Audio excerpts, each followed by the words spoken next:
Hello friends, माझं नाव doctor Ashwini. Welcome to my channel happy life. तर फ्रेंड, आज आपण आलो आहोत इथे दापोलीमधल्या आसूदमध्ये, आणि आसूदमधून आपण जात आहोत केशवराज या मंदिरामध्ये. तर केशवराज मंदिर हे विष्णूचं मंदिर आहे. ते खूप पुरातन मंदिर आहे. आणि इकडे येण्याचं कारण म्हणजे जो हा मंदिराचा रस्ता आहे तो खूपच नितांत सुंदर म्हणतो आपण, तसा नितांत सुंदर आहे. आणि तुम्हाला मी दाखवते मागे माझ्या इथे सुपारीच्या बागा आहेत आणि त्या खूपच सुंदर आहेत. आणि मला इथे आम्ही पार्किंगला आलो होतो, गाडी पार्क केली आणि तिथे मला एक छानसा असा वेल दिसलाय. तो वेल आहे मिऱ्याचा. आपण जे मिरे बघतो, ब्लॅक पेपर म्हणतो, मसाल्यामध्ये वापरतो, ते हे मिरे ते आहेत असे ग्रीन कलरचे. माझ्या हातात तुम्ही बघू शकतात. आणि हेच वाल्यानंतर होतात असे ब्लॅक, म्हणजे आपण ब्लॅक पेपर ज्याला म्हणतो.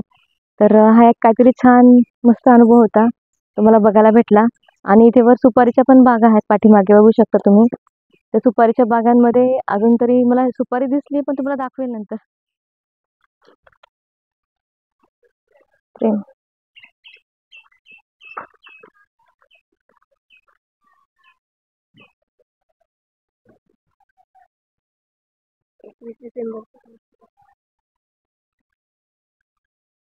आहे मी आज इथे दापोलीमध्ये येऊन, आणि मला तिकडे दापोलीमधल्या मुरुड बीचवर पण जायचं आहे.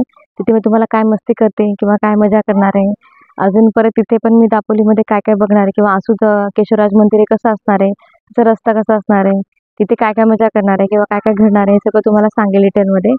तो हा व्हिडिओ शेवटपर्यंत नक्की बघा, लाईक करा आणि सबस्क्राईब करा. फ्रेंड्स, आपण मागे बघू शकता इथे सुपारीची झाडं आहेत आणि इथे सुपारी वाळत घेतलेली आहे.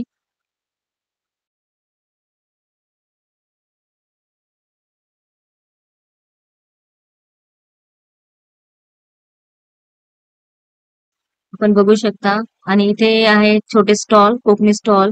इथे छानपैकी कोकणी जो रानमेवा म्हणतो आपण, लोणची, पापड इत्यादी सगळ्या गोष्टी भेटतात. आणि इथे उकडीचे मोदक पण मिळत होते, पण त्यांना आधी ऑर्डर द्यावी लागत होती. आणि आम्ही असे ट्रेक करत पुढे चाललो आहोत. आणि जाताना आम्हाला छान घरं दिसत आहेत, खूप छान घरं आहेत. आणि रस्ता इतका छान आहे, बाग पण खूप सुंदर आहेत. आणि असे जात असताना परत अजून एक स्टॉल लागलाय तिथे पण. आणि तिथे जाताना पण स्टॉल मध्ये लोणची, पापड, वेगवेगळ्या प्रकारचे फणसाची वडी, आंब्याची वडी, हे सगळं लागलेलं आहे. ते आहे सुपारीचं झाड, झूम करून दाखवलंय तुम्हाला, त्यात आलेली सुपारी पण दाखवलीये.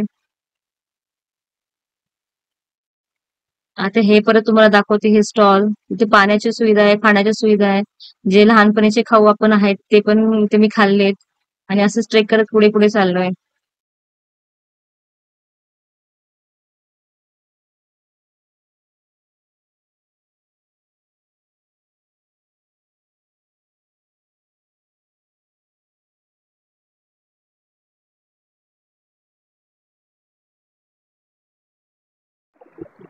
फ्रेंड्स, आपण आलो आहोत केशवराज मंदिरच्या जवळ आलोय.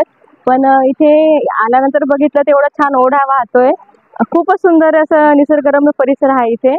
थोडं थांबलोय, आता एन्जॉय करतोय आणि खूप छान वाटतंय इथे. एकदम पीसफुल, माइंडफुल असं रिलॅक्सिंग मूड मध्ये आहे सध्या मी तर.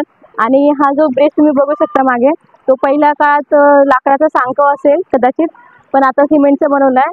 आणि इतकं छान आहे ना, एक खूपच असं वेगळं वातावरण आहे इथे. सुपारीच्या बागा आहेत, फ्रेंड्स, खडक आहे, आपण पाणी आता आहे, आतमध्ये छोटे मंदिराच्या छोटे फिश परिसरात आहेत. पोहोचलो खूपच आहे. छान वाटतं इथे इथे. मला एक तुम्ही छान नक्की या पाण्याची इथे, सिस्टीम तुम्हाला पण दिसली, छान जी वाटेल. जुन्या काळामध्ये होती.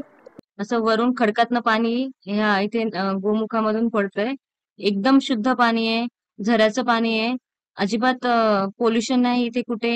एवढी शांतता आहे ह्या मंदिरामध्ये. हे आहे केशवराज मंदिर, म्हणजे विष्णूचं मंदिर आहे. ह्याच मंदिरासाठी आपण एवढा ट्रेक केला होता. पण इथे येऊन खूपच छान वाटतंय. सगळे एवढे भाविक दर्शनाला येत आहेत. आणि ह्या पाठीमागचा परिसर, इथे पण सुपारीच्या बागा आहेत, निसर्गरम्य वातावरण आहे. बघू शकता तुम्ही, खूप छान आहे इथले पण वातावरण. खूप शांतता आहे. एवढी गर्दी असताना पण खूप शांत वाटत होतं, प्रसन्न वाटत होतं.